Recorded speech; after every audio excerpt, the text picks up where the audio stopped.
तब हिंदुस्तान बटा नहीं था और हिंदुस्तान के एक बड़े शहर लाहौर में हिंदुस्तान का एक बड़ा नेता मुस्लिम लीग का सुप्रीमो मोहम्मद अली जिन्ना अपने घर के बाहर खड़ा सिगार पीता हुआ कांग्रेस की युक्तियों की तोड़ के बारे में सोच रहा था।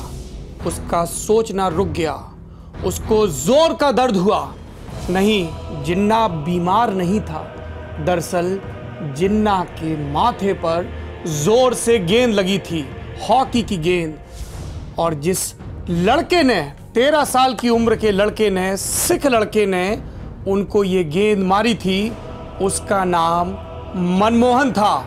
Doctor Manmohan Singh, world bank के लिए काम करने वाले मनमोहन सिंह, इकोनॉमिक्स के प्रोफेसर मनमोहन सिंह, आरबीआई के गवर्नर मनमोहन सिंह, देश में उदारीकरण की शुरुआत करने वाले मनमोहन सिंह और गांधी परिवार के इतर 10 सालों तक देश के प्रधानमंत्री रहने वाले मनमोहन सिंह ने हॉकी खिलाड़ी रहते हुए जिन्ना को चोटिल क्यों किया था।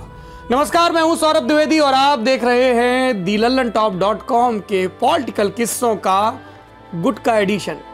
जिनको लगता है कि गुटका सिर्फ केसर युक्त होता है और उसको खाकर दीवारों पर पिकासो की तरह पेंटिंग की जा सकती है, उनकी जानकारी के लिए बता दूं, जब किसी बड़ी किताब का छोटा एडिशन, पॉकेट एडिशन आता है तो उसको भी गुटका संस्करण कहते हैं।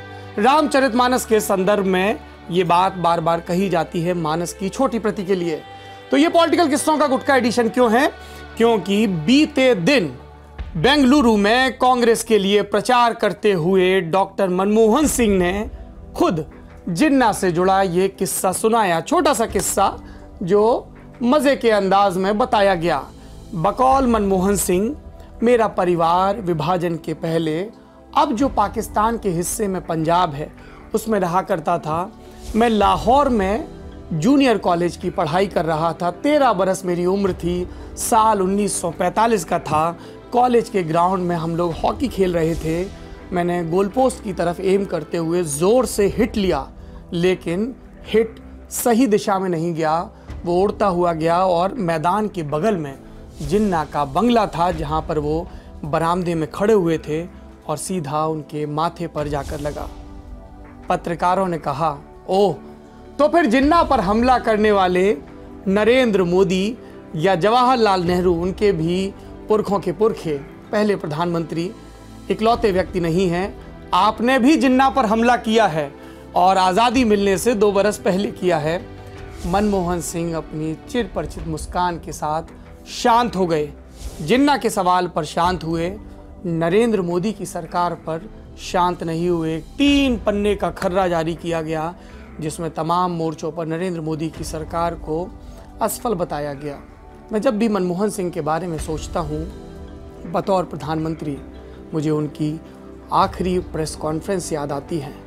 उस आखिरी प्रेस कॉन्फ्रेंस में मनमोहन सिंह ने कहा था, इतिहास शायद मेरे साथ न्याय करे।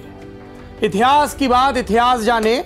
वर्तमान में खड़े होकर भूतकाल की कहानियां आपको यूं ही पॉलिटिकल किस्सों के जरिए सुनाता रहेगा आपका अपना दी लल्लनटॉप.com। शुक्रिया।